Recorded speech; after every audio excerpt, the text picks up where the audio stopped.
Alıyorum.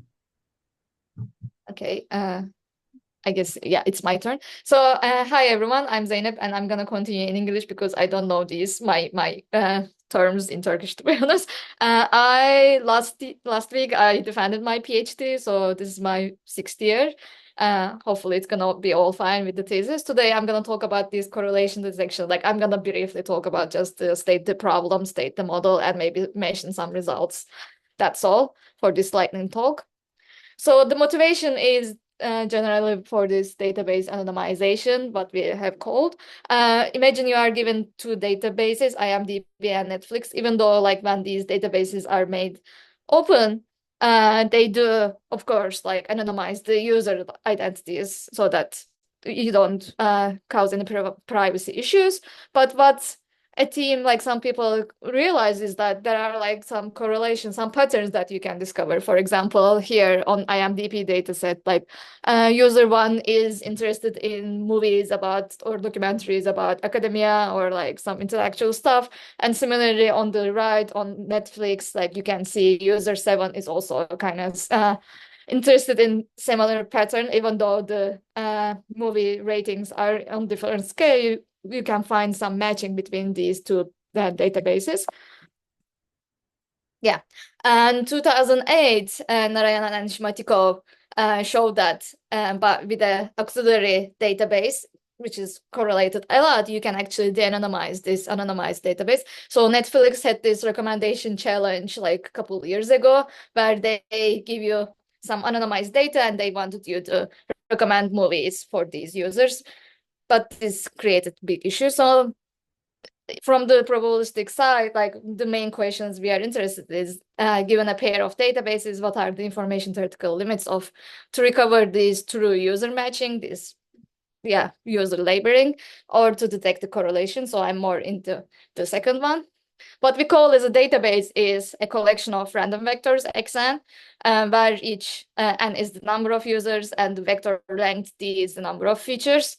And yeah, these vectors are, we assume, independent from each other, meaning users are independent from each other.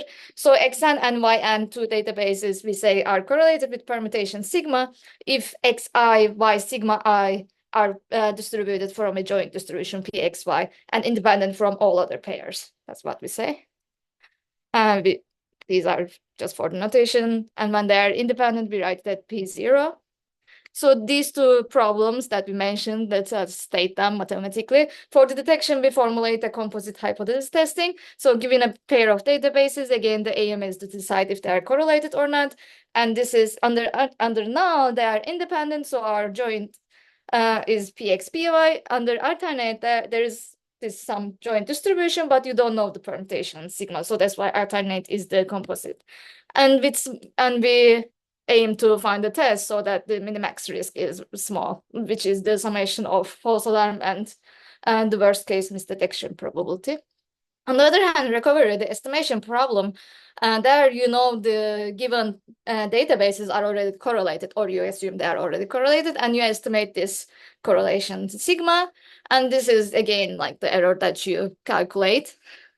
And you should see here is like the probability is P1 given sigma. And in focus of this talk is just going to be Gaussian databases, like very simple, zero mean, standard normal with some raw correlation coefficient, which is assumed to be positive. And all these future entries are independent from each other. It's very like simple. So in the recovery, let's talk about the results. Like we say, recovery is achievable if we find an estimator for which the error probability goes to 0. And on the converse, we say it's impossible if for any estimator, the probability of error goes to 1. So we try to find the regimes on the correlation coefficient with respect to n and d, these kind of parameters that we have for the model, such that you have this asymptotic relation. So people actually show the phase transition for this mutual information between xi, y sigma I, which is like for Gaussian, you can write it like that. But there are still some regimes where it's not the same. For the small feature length regime, you have this phase transition in the first row, but when your d is larger, there are still some asymptotically small terms, which is not tight at all. When I say tight, it's like achievability and converse results are the same kind of. And also there is another kind of problem which is called graph alignment. In the graph alignment, you have two graphs where edges are random variable and edges are correlated, and you shuffle the nodes. Like, so here, if you put d is equal to n, you actually kind of get the similar result for this high long feature length regime for these two different. So there also they have this phase transition. But on the other hand, for detection, the achievability and impossibility are again the similar kind of notion, but we only think about for the risk. The results that we found and some other people, we still don't have tight results, but we realize that actually getting closer to the recovery. So that's why there is still this gap like for the phase transition, and that's why also there is this question: is detection statistically easier than recovery problem, or do they perform the same? In graph alignment, for example, it's found to be that they are statistically the same. And by the way, the graph alignment can be seen a little bit easier in the sense that when you permute node labels, you still preserve the degree profile. That's why there is still some side information that you can use. Very briefly, for the converse, what we do is we lower bound the minimax risk.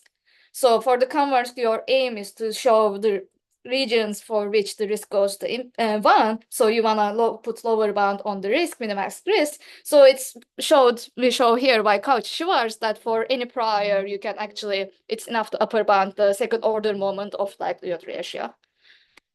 And we calculate this second order moment of the likelihood ratio, which is actually not a nice object because it depends on this random number of cycles of random permutations, and they are very dependent variables. So we are trying Hürder's inequality, for example, to separate this product. Yes, and then moment generating function. For the achievability, we propose two tests. The first one is very simple, sum of inner products test. Since we don't know the sigma, we are just taking the inner products of all these pairs. And then by analyzing its risk, we get some nice, like at least this is a simple expression like this, minus d rho squared. And as you can see here, n actually disappeared. So that means n doesn't have any asymptotic effect for this test. So this test only works for both d and n goes to infinity. And this is simply by applying the Chernoff bound and picking the right threshold for this kind of test. And also as a second idea, we applied this generalized likelihood ratio test. So we don't know which sigma is under alternate. So we just take the sigma for which this likelihood ratio is the maximum. And like we take the proportional to that. So it's intuitively actually more makes sense like this GLRT test because like you are just taking the permutation for which the sum of inner products are the maximum. And by union bound, applying this union bound Jensen's inequality and then some concentration inequalities, we get this result. And for this actually says that if rho square is larger than log n over d, this goes to infinity. So here we have n dependency and some regions d is larger than log n. I guess that's all the results that we have for now. Yes, thank you.